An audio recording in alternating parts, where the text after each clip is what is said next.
I'm making my biscuits, I'm making my eggs, and I'm going to make gravy. But before I make gravy, I have to make bacon. So I'm making bacon. It's the only time it's ever happened to me. I started a grease fire.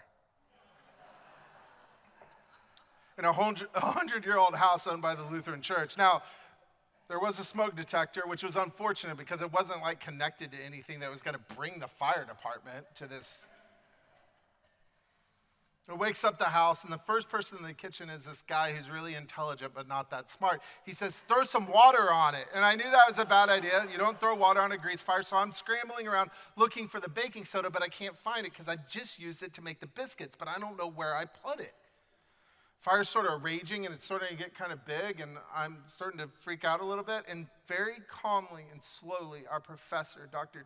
Tinker, walks in. He's a chair of Native American theology at the school, Iliff School of Theology, and he walks in, and he looks at me, sort of assesses the situation. He grabs the pan, and he just calmly walks out the back door and takes it outside. Didn't even think that that was an option. So I follow him outside, right? I'm like apologizing. I'm like, so sorry, I almost burned down this house. I was just trying to make breakfast for everyone. Sorry, I woke everyone up. He just listens to me and smiles, and he puts the pan in the dirt. And we sit at this picnic table outside this house, and we're just sort of watching the fire. And he can tell that the whole week has been really impactful. It's been really challenging for me to find my place in the story. And I was thinking about ordination and working in the church, and he could tell that I was struggling with whether or not I could do the work, or maybe more importantly, whether I wanted to do the work.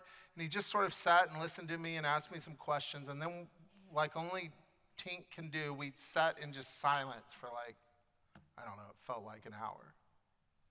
Uncomfortable silence at first, but then you sort of get into it. And finally he says, Mitchell,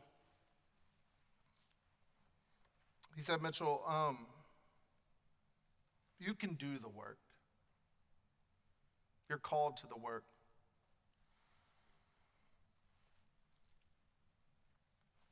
You need to do the work.